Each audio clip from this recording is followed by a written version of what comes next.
नमस्कार, SPT news में आपका स्वागत है। पेश है 31 दिसंबर बुधवार दोपहर 3:15 बजे राजस्थान के विभिन्न शहरों की 15 बड़ी खबरें। अगर आप थोड़े सावधान नहीं हो रहे और उनकी शुभकामनाएं आपके लिए बहुत महंगी पड़ सकती है, क्योंकि उसका एक बधाई संदेश आपका बैंक अकाउंट पूरी तरह खाली कर सकता है। राजस्थान पुलिस ने आम जनता के लिए साइबर ठगों के इस जाल से बचने की सलाह दी है।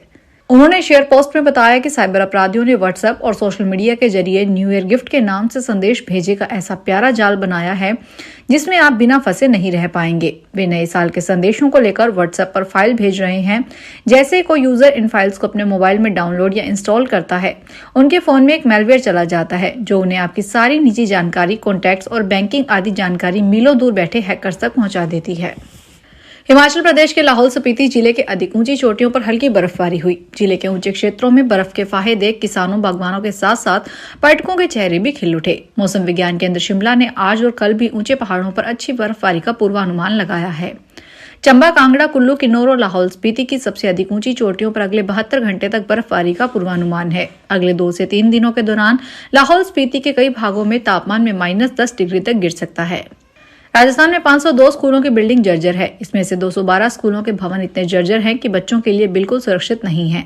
इन स्कूलों के छात्रों को अब अस्थायी रूप के पास से सुरक्षित स्कूलों में शिफ्ट किया जाएगा। वहीं 290 स्कूलों में बच्चों को उसी स्कूल के दूसरे क्लासरूम में शिफ्ट किया जाएगा। माध्यमिक शिक्षा विभाग डायरेक्टर सीताराम जाट ने बताया कि प्रदेश में कुल 502 राजकीय उच्च माध्यमिक स्कूल ऐसे हैं जिनके भवन जर्जर है। 290 स्कूलों में बच्चों को उसी तरह भवन के अन्य कमरों में शिफ्ट किया जाएगा। वहीं 212 जर्जर स्कूल भवन इतने खराब हैं कि वहां बच्चों को बैठाना सुरक्षित नहीं है। राजस्थान के मुख्यमंत्री भजन लाल शर्मा आज पुंछरी का लोटा पहुंचेंगे। वे दोपहर जयपुर एयरपोर्ट से रवाना होकर पुंछरी का लोटा पहुंचेंगे। यहां मुख्यमंत्री मुकुट मुखारविंद और श्रीनाथ जी मंदिर में दर्शन करेंगे, जिसके बाद वे स्थानीय कार्यक्रम में भाग लेंगे। अगले दिन यानी कि नए साल 2026 के पहले दिन 1 जनवरी को मुख्यमंत्री श्रीनाथ जी मंदिर में दर्शन के बाद सुबह 10:05 पर पुंछरी के लोटा हेलीपोर्ट पहुंचेंगे। इसके बाद वे जयपुर के लिए रवाना होंगे और सुबह 10:55 पर जयपुर पहुंच जाएंगे। स्पेशल ऑपरेशन ग्रुप ने 2 अलग-अलग भर्ती परीक्षाओं में ब्लूटूथ डिवाइस के जरिए नकल करने वाले 25,000 रुपए के इनामी अभ्यर्थी जितेंद्र कुमार बिजारनिया को गिरफ्तार किया है। आरोपी पिछले करीब 1 वर्ष से फरार चल रहा था। एसओजी के एडीजी विशाल बंसल ने बताया कि राजस्थान उच्च न्यायालय जोधपुर की ओर से लिपिक ग्रेड द्वितीय पदों पर सीधी भर्ती के लिए संयुक्त प्रतियोगी परीक्षा 2022 का आयोजन 12 मार्च 2023 को और 19 मार्च 2023 को किया गया था।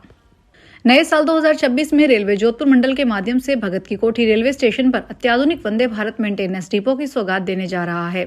यह डिपो वंदे भारत बेड़े की ट्रेनों के रखरखाव और मरम्मत के लिए नई दिशा तय करेगा। यहां 167 करोड़ रुपए की लागत से लगभग 18,000 वर्ग फीट क्षेत्र में अत्याधुनिक डिपो का निर्माण किया जा रहा है। यह भारतीय रेलवे का पहला dedicated sleeper Vande Bharat maintenance depot होगा। जिला एथलेटिक्स संघ की ओर से अलवर के इंदिरा गांधी स्टेडियम में आज बुधवार सुबह राज्य स्तरीय क्रॉस कंट्री प्रतियोगिता सोना का जवान डमी कैंडिडेट बनकर पहुंच गया। जिसे पकड़ लिया गया, वह किसी अन्य खिलाड़ी की जगह भाग लेने आया था। संघ के संयुक्त सचिव सुरेंद्र कुमार गुर्जर ने बताया कि आयोजन की सभी तैयारियां पूरी कर ली गई है। Rajasthan state cross country championship की 10 किलोमीटर की दौड़ में ऋषि कपूर की जगह फर्जी धावक बनकर आया सुनील पकड़ा गया, जो 10 किलोमीटर की दौड़ में 5वें नंबर पर आया। बाद में युवक ने खुद को आर्मी का जवान बताया। राष्ट्रीय राजधानी दिल्ली समेत एनसीआर के शहरों में साल के आखिरी दिन यानी बुधवार को भी घने कोहरे के साथ लोगों की सुबह हुई। घना कोहरा होने की वजह से सड़कों और कई इलाकों में विजिबिलिटी 0 रही, जिसके कारण सभी तरह का यातायात प्रभावित हुआ। घने कोहरे के कारण दिल्ली के इंदिरा गांधी अंतर्राष्ट्रीय हवाई अड्डे पर आज कुल 148 उड़ानें रद्द कर दी गई, जबकि 150 से अधिक उड़ानें विलंबित हुई है। फ्लाइट्स के कैंसिल होने से यात्रियों को परेशानी का सामना करना पड़ रहा है। अजमेर में गैस सिलेंडर की टंकी में अचानक आग लग गई, जिससे झोपड़ी में आग लग गई। कुछ ही देर में आग ने विकराल रूप धारण कर लिया। घटना कोटड़ा स्थित बाड़िया की ढानी गांव में मकान के बाहर बनी हुई झोपड़ी में हुई। धमाके की आवाज से आसपास के क्षेत्र में अफरा तफरी मच गई। दूर दूर तक आग की लपटें दिखाई देने लगी। सूचना मिलने पर अग्निशमन विभाग की गाड़ियां मौके पर पहुंची और कड़ी मशक्कत कर आग पर काबू पा लिया। आग के कारण पीड़ित को काफी नुकसान हुआ है। हरिभाऊ उपाध्याय नगर थाना पुलिस जांच में जुटी हुई है।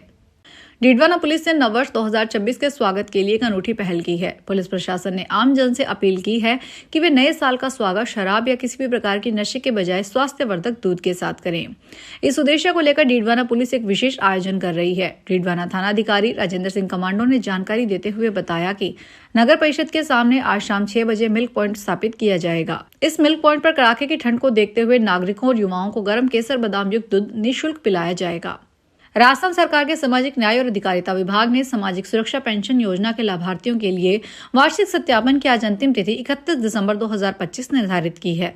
विभाग ने चेतावनी दी है कि यदि आज शाम तक सत्यापन प्रक्रिया पूरी नहीं की गई तो जनवरी 2026 से पेंशन का भुगतान रोक दिया जाएगा। सरकार ने बुजुर्गों और दिव्यांगों की सुविधा को ध्यान में रखते हुए सत्यापन के लिए कई माध्यम उपलब्ध करवाए हैं। लाभार्थी अपने नजदीकी ई मित्र या ई मित्र प्लस केंद्र पर बायोमेट्रिक के जरिए सत्यापन करवा सकते हैं।